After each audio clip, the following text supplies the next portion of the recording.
देखो भक्ति मार्ग में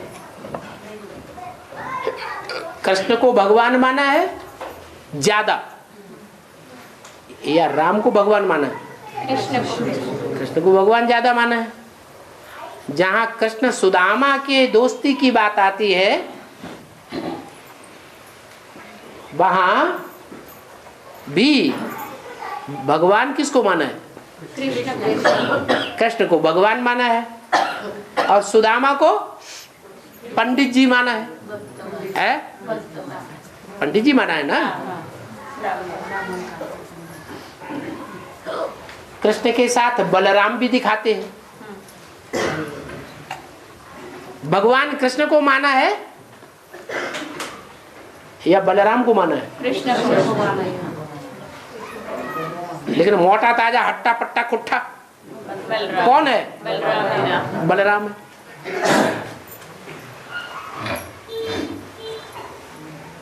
तो खाता पीता भी ज्यादा होगा या कम खाता पीता होगा? ज्यादा खाता पीता होगा। खाता पीता भी ज्यादा होगा। तो वहां भी देखें और भक्ति मार्ग में भी जब खाने पीने की बात आती है तो पेटू कृष्ण नहीं कहते हैं। क्या कहते हैं? क्या कहते हैं? एक आदमी दो आदमी बोल रहा है, सब नहीं जानते नहीं क्या? क्या कहते हैं? पेटू राम। पेटू के साथ किसका नाम जोड़ते हैं? राम का नाम जोड़ते हैं। अब पूछने वाले ने हद में पूछा होगा या बेहद में पूछा होगा? पूछने वाले ने तो बेचारे ने हद में पूछा, क्योंकि हद की बुद्धि है तो हद की बात पूछेंगे। लेकिन उसका अर्थ जो है वो बेहद में लागू ज्यादा होगा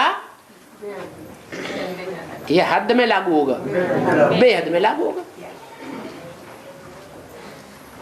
पेटू राम माने बहुत खाने वाला। नहीं, ज्ञान तो जल होता है।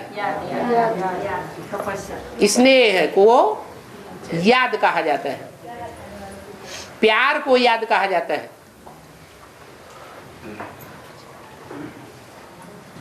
तो ढेर की ढेर आत्माओं का प्यार कहो, स्नेह कहो, वो कृष्ण वाली आत्मा ज्यादा लेती है या राम वाली आत्मा ज्यादा लेती है? राम वाली आत्मा ज्यादा लेती है, क्योंकि मुकर्रर रूप से भगवान प्रवेश है। भक्ति मार्ग में उन्होंने स्थूल रूप में उठा लिया है, तो नाम क्या दिया? पेटू राम। है बेहद की बात। जैसे भीम के लिए दिखाते हैं,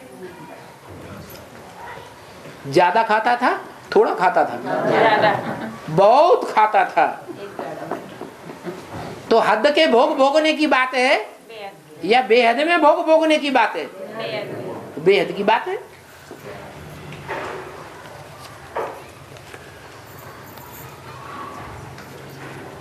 अज्ञातवास में भी उसको जो काम दिया गया वो कहाँ दिया गया? किचन में जाओ। बाबा भी कहते हैं जो चुल्ह पर सो दिल पर। अब हद वाले हद के चूल्हे का अर्थ लगाएंगे और बेहद की बुद्धि वाले बेहद के चूल्हे का अर्थ लगाएंगे।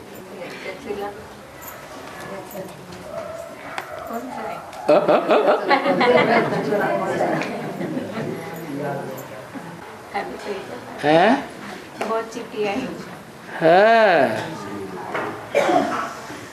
बाबा हर आत्मा एक जन्म स्त्री का एक जन्म पुरुष का लेती है।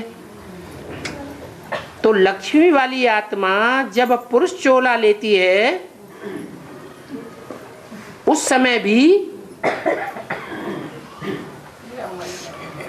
दुनिया में जितने पुरुष होते हैं वो सभी तो दुर्योधन दुशासन ही होते हैं। नहीं होते? होते हैं। तो उस समय लक्ष्मी के लिए वरऊ शंभु न तो रहूं कुंवारी। ये बात कैसे लागू होती है?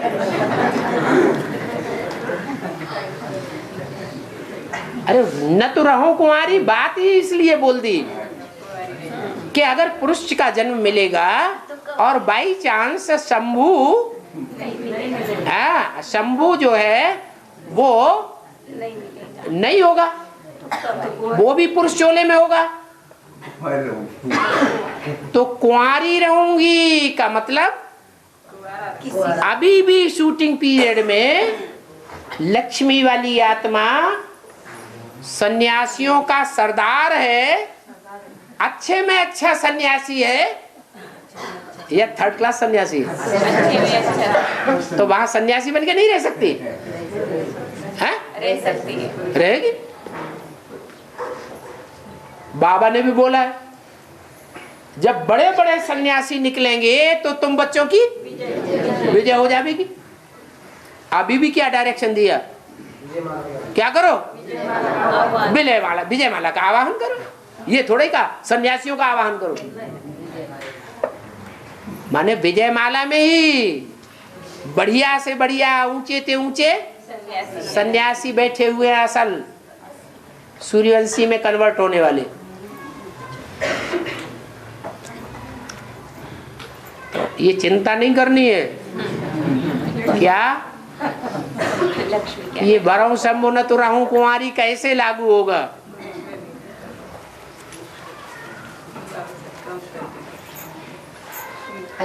अरे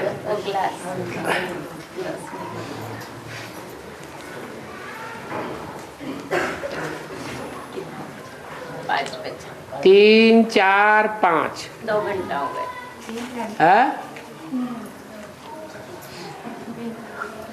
माताओं की मुसीबत है, हमें तो कुछ नहीं। अनादि आदि पूज्य ब्राह्मण सो फरिश्ता, इसका चिंतन कराया जाता है।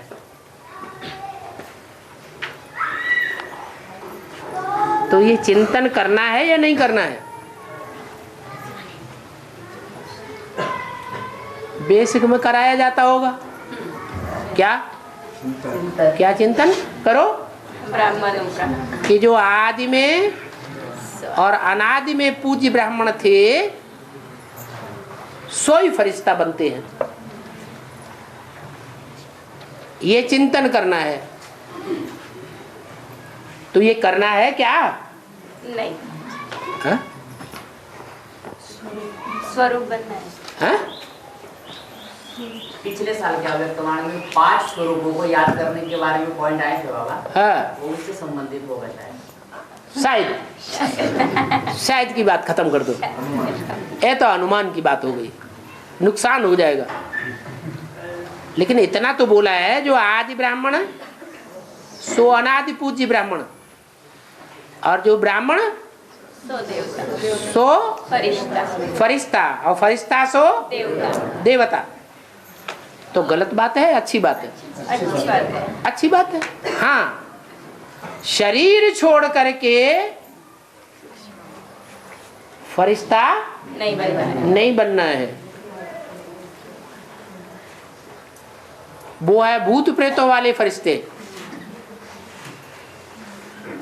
उनको मानने वाले विधर्मी हैं।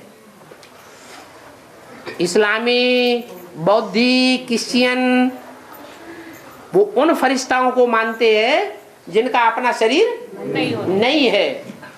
और हम देवताओं को मानते हैं या फरिश्तों को मानते हैं? भूत प्रेतों को मानते हैं। हम भूत प्रेतों को मानने वाले पूजने वाले नहीं हैं, हम तो देवताओं को मानते हैं। और देवताओं में भी बड़े से बड़ा जो महादेव है उस एक को मानते हैं।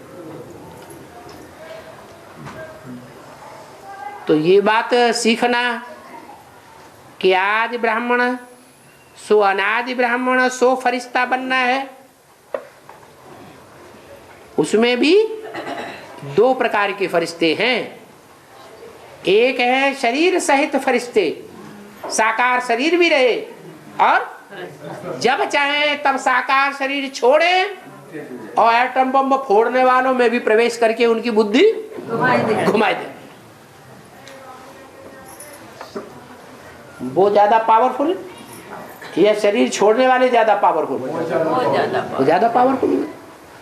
अरे जंगल में मोर नाचा किसने देखा?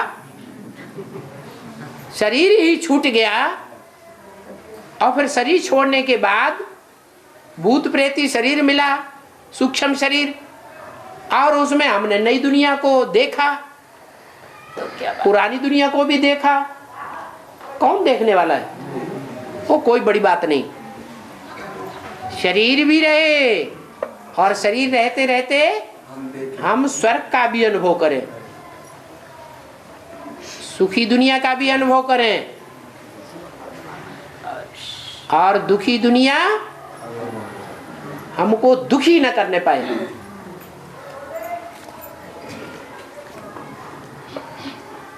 दुखी दुनिया की बात जब आए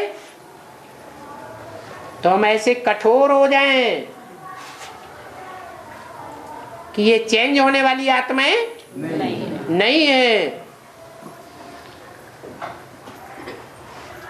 इन खोपड़ियों को मारो ठोकर, ये तो खत्म होने वाले ही हैं, सुधरने वाले नहीं है, नई दुनिया में जाने काबिल नहीं है। कोई नया है पूछ रहा है, गुलजार दादी के तन में बाप दादा मुरली चलाते हैं, तो साकार तन में मुरली क्यों नहीं चलती?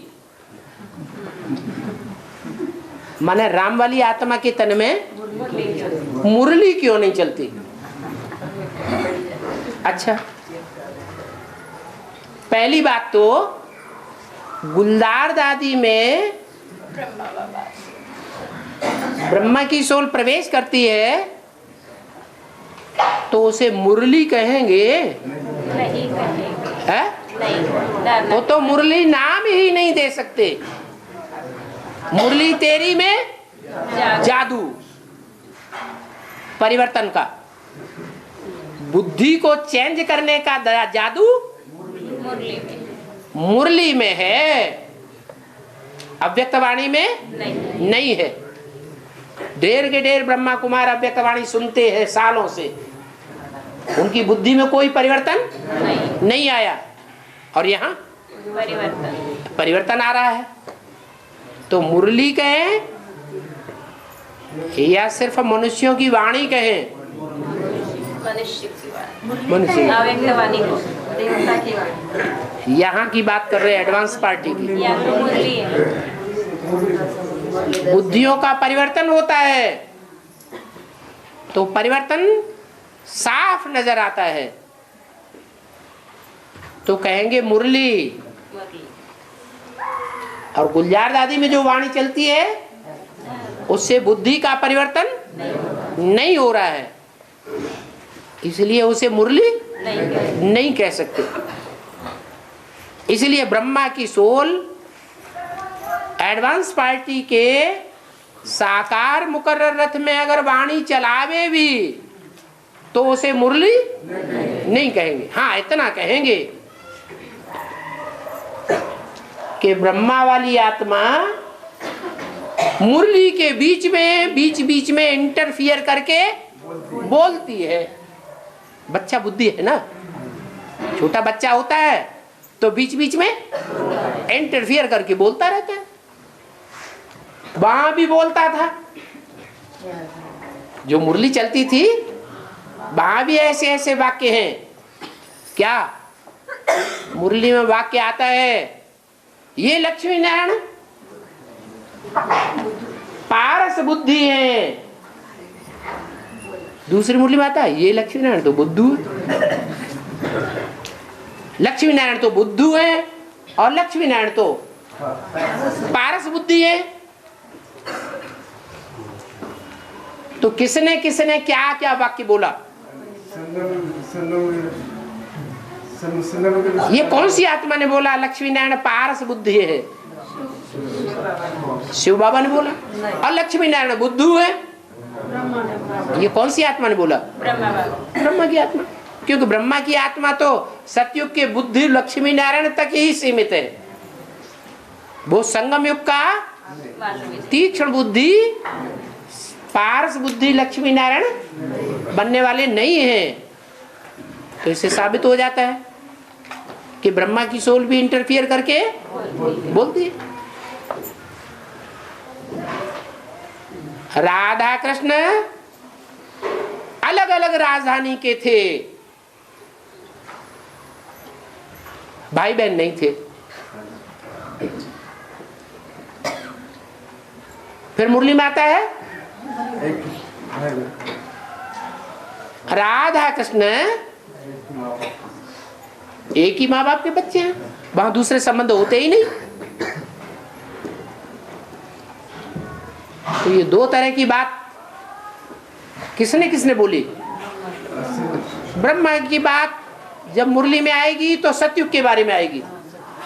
और शिव बाबा कहाँ की बात बताते हैं? सतयुग से भी ऊंचा युग कौन सा युग है? संगम युग। ऊंचा क्यों? ज्यादा सुख देने वाला है, इसलिए यह सिर्फ भगवान मिलता है। इसलिए ज्यादा सुख का वर्षा कहाँ अनुभव होता है? संगम युग में अनुभव होता है।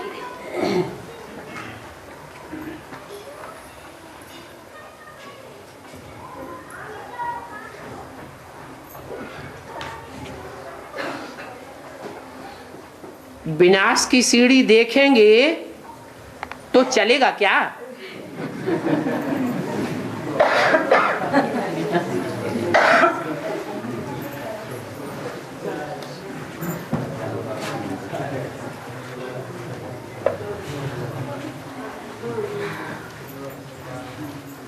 अरे शिव बाबा की सीढ़ी देखेंगे तो चलेगा, या मनुष्यों की बनाई हुई सीढ़ी देखेंगे तो चलेगा? शिव बाबा की सीढ़ी देखेंगे तो चलेगा। चलेगा क्या? उड़ेगा। उड़ेगा क्या? हाई जंप लगाएगा। और मनुष्यों की बनाई हुई, जैसे शास्त्र सुनते रहे ऐसे ही मनुष्यों की बनाई हुई सीढ़ी देखते रहेंगे। तो एक से सुना या औरों से भी सुना? औरों से भी सुना। तो ज्ञान व्यभिचारी बनेगा या व्यभिचारी बनेगा? व्यभिचारी ज्ञान बनेगा। व्यभिचारी ज्ञान बनेगा तो व्यभिचारी बनाएगा, रावण संप्रदाय बनाएगा या राम संप्रदाय बनाएगा? रावण संप्रदाय बनाएगा। बोलो।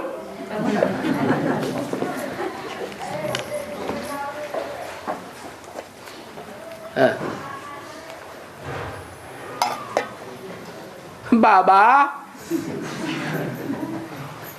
बेहद का चूल्हा क्या होता है? यहाँ गया।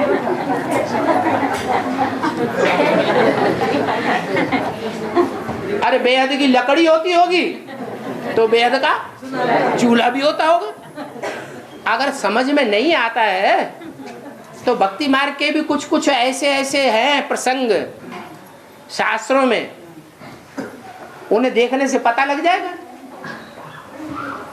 भक्ति मार्ग में कलयुग के नारायण की एक कथा है। क्या? सीढ़ी बहुत प्रसिद्ध है, कहीं भी मिल जाती है मार्केट में। क्या? कलयुग के नारायण है। कहाँ के नारायण? कलयुग के नारायण। क्योंकि सतयुग के नारायण तो कृष्ण वाली आत्मा है,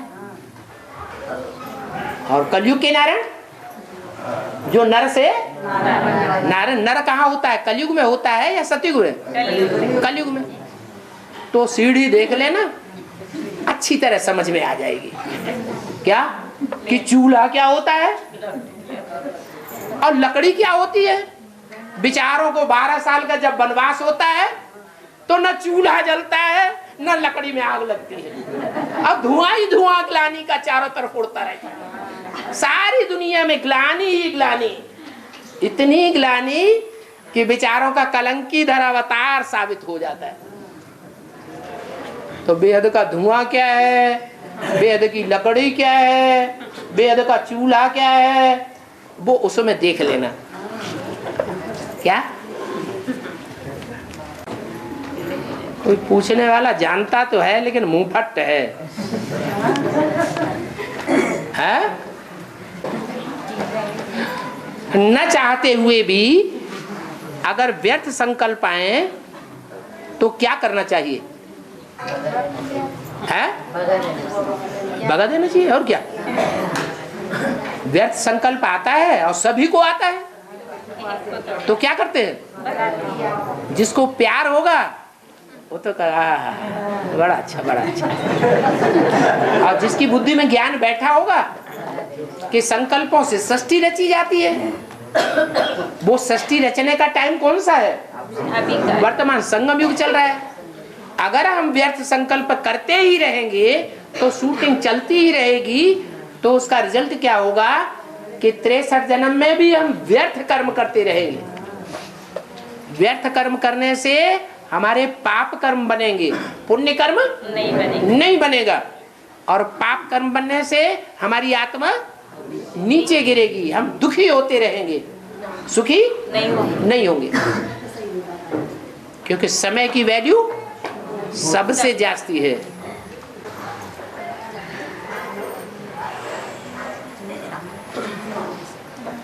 क्या क्या सोचते रहते। वैज्ञानिकों के कहने के अनुसार मंगल और नेपच्यून ये ग्रह नजदीक आने वाले हैं, तो नया चुंबकीय क्षेत्र निर्माण होकर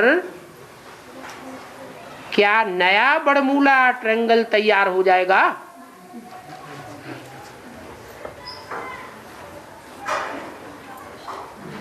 वैज्ञानिकों के कहने के अनुसार हमें बुद्धि चलानी है या शिव बाबा के कहने के अनुसार बुद्धि चलानी है? एक शिव बाबा, दूसरा तो इसको फाड़ दे तो क्या आ जाए? सब लोग कह रहे हैं इसको फाड़ दो क्योंकि व्यर्थ संकल्प है। नहीं नहीं रख ले।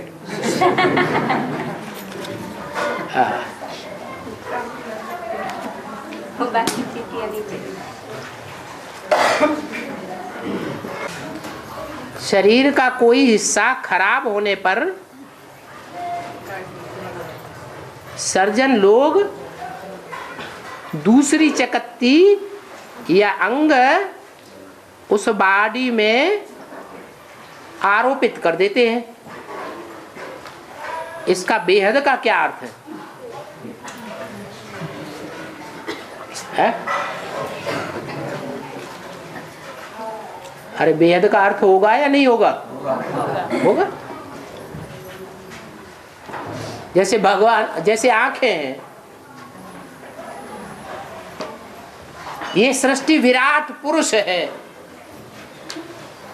इस विराट पुरुष में जानवर भी दिखाए, असुर भी दिखाए, राक्षस भी दिखाए, देवताएं भी दिखाए, दानव भी दिखाए, स्त्री भी दिखाए, पुरुष भी दिखाए, सब दिखाए। तो मान लो आंखें अंग है, तो शिव बाबा की आंखें कौन है? रामकृष्ण वाली आत्माएं। रामकृष्ण वाली आत्माओं के जो फॉलोअर्स होंगे वो पहले अंधे थे या सोझरे थे? अंधे थे। फिर फॉलोअर्स कैसे बन गए? किसकी आंख मिल गई है? राम और कृष्ण की आंखें मिल गई, तो आंख आरोपित हो गई।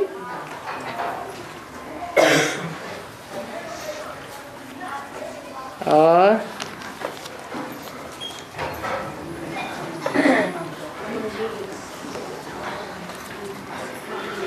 ओम